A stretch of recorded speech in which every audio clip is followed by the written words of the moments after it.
Hey there everybody, this is Lee with Creative Two-Time Mom, and today I'm going to be sharing with you my June homeschool favorites.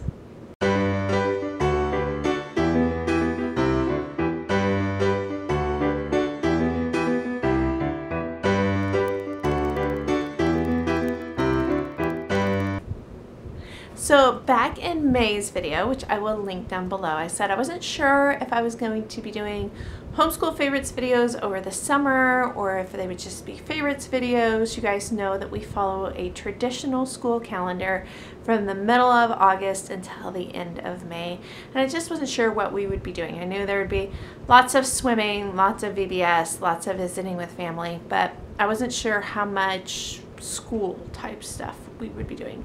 And as I was going throughout my week this week, I started a list a few days ago of some of our favorites in the past couple of weeks, and 4 out of 5 of them are homeschool items. So let's just call this a homeschool favorites, shall we? The first one is this poetry book by Marilyn Singer. It's called A Stick is an Excellent Thing. Poems celebrating outdoor play. You guys know that we have been on a poetry kick lately. We've been exploring the world of poetry tea time and finding lots of poetry books from our library. This one in particular struck me, and I am really enjoying reading this one with the kids because every poem is about an outdoor activity.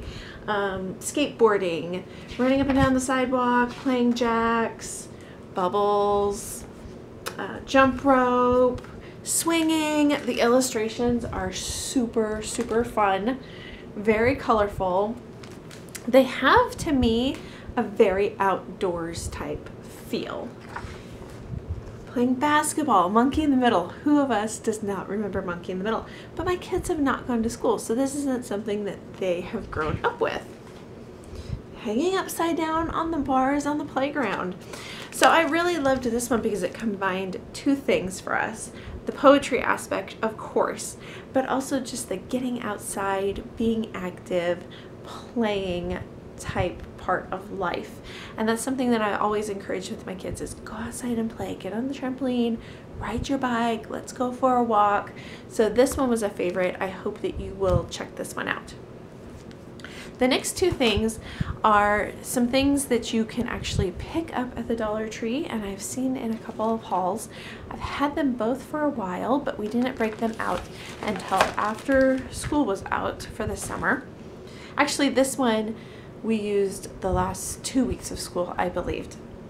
And it's called Match the Facts. This is by National Geographic. You can get it at the Dollar Tree. They're just fact and picture puzzles. So let me see, how many cards are there? Does it say? 36 match the fact cards. And so it's all different types of animals, from flamingos to zebras to dolphins. And they are a thicker cardboard. There's bison, which you don't always see facts about bison. So they just break apart, and then the kid has to match the picture of the animal with the fact. The camels, let me see if I've got a couple that we haven't broke apart yet. A peacock, which I thought was a really good one. Penguins, polar bears. So these were just a fun way for us to end the year with science, but I can see how these would be a great activity to enhance any sort of elementary science animal unit. We really loved them, and my older kids have loved them too. They've learned a lot from these. So they're the National Geographic brand items from Dollar Tree. Along that same lines, we also picked up the What Animal Am I? And this is just a cheaper version of the headbands game that you will see at Target or Walmart. But again, this is by National Geographic Kids at the Dollar Tree. The headbands are not super durable. They are just like a cardboard type thing, but the cards are really what makes the game. So it comes with a deck of cards. There's probably about 35 or 40 cards in here, and we've been, oops, wrong end of the deck. We've been having a lot of fun playing this one. It's a great review for mammals, carnivores, omnivores, biomes.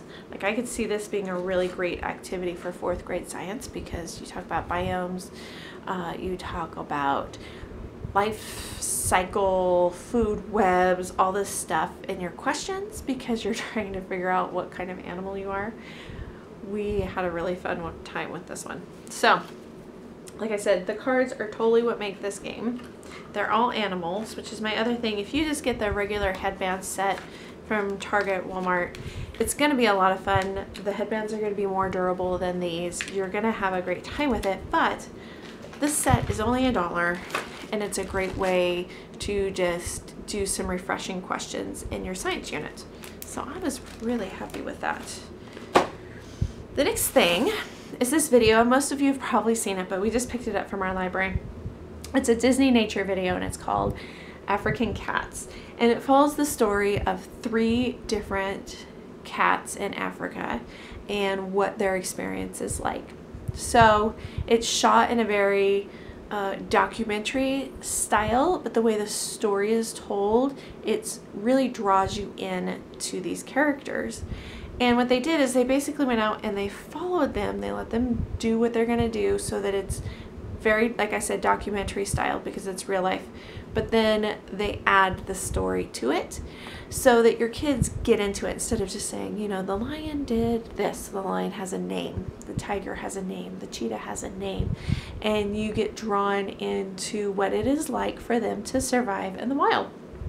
I love this series of Disney nature movies. I've seen several of them. But my kids had not seen this one yet. And so when we were on a long car drive the other day coming back from camping, we popped this one in. And it was a great way to get a little bit of nature study in, but also incredibly entertaining. If you've not seen these Disney nature movies, they're unlike any documentary out there. They're really, really well done. I'm hoping to find a way to see Born in Africa. I believe it's already gone out of the theaters, so we really want to see it, but I don't know how I'm going to get my hands on it. If you have any suggestions, I'd love to know, but I don't think it's on Netflix yet, and our library doesn't have it yet. So if you have any ideas, let me know, because that's what I want to see. Our 5th and final item is not really a homeschool item per se, unless you want to talk about PE. So Memorial Day weekend, I'm struggling with that video. I will link down below what it is, but it's not wanting to edit correctly. It should be like 5 minutes long, but it's only 30 seconds long right now. I don't know what's going on with YouTube. Anyways, side topic. Memorial Day weekend, we went out to the lake on Memorial Day. We met some friends, we went out to the lake, we had a barbecue, and my kids absolutely fried. We had spent all weekend out in the sun pretty much anyway. We had hiked on Saturday, but at a friend's pool on Sunday, and then went to the lake on Monday. And they don't usually, I mean, Lydia was burned everywhere, but she usually doesn't burn on her legs, and so I wasn't too concerned. Well, we had the big floating devices, which we don't usually do, and they had a big raft that the kids were playing on. So her legs were in the sun for a good 6 or 7 hours on Memorial Day. And she came home red. I mean, like, to the point where I knew it wasn't going to just peel, it was going to blister. It was bad. It didn't matter how much sunscreen I put on her that day. She was completely burnt. So my first thought was, I have got to get aloe on this, and I have got to pray over it because it was bad. So I went to CVS, and I usually buy the store brand of anything. And I think it was this one. One of them said compare to either the store brand or the brand name. I can't remember which. And so I thought, okay, fine, I will. And I flipped them over. The store brand, first ingredient was water, and I think a second ingredient was like alcohol. And all I could think was like drying out the skin. I found this. It's called Solar Cane.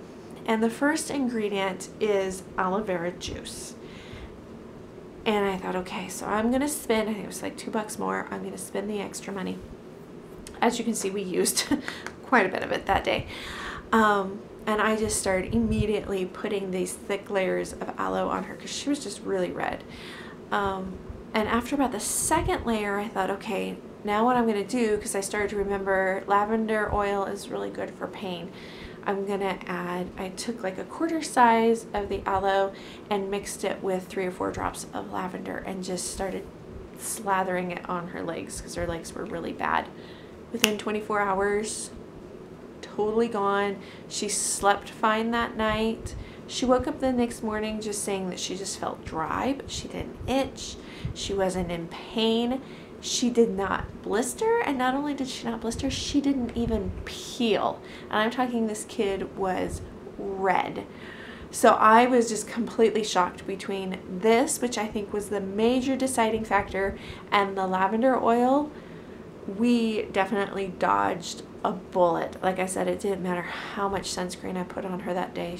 I don't know what was going on, if it was the type of sunscreen we were using or what, but it was bad.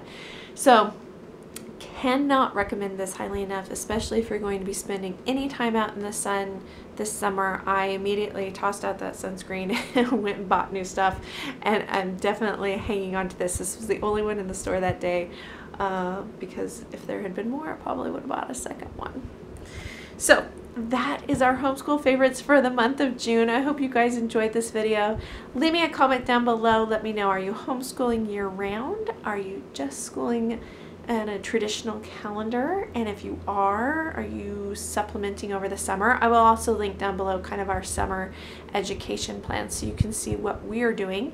And leave me a comment and let me know what some of your favorites are right now, either personal favorites or homeschool favorites. And we'll see you guys in our next video. Bye guys.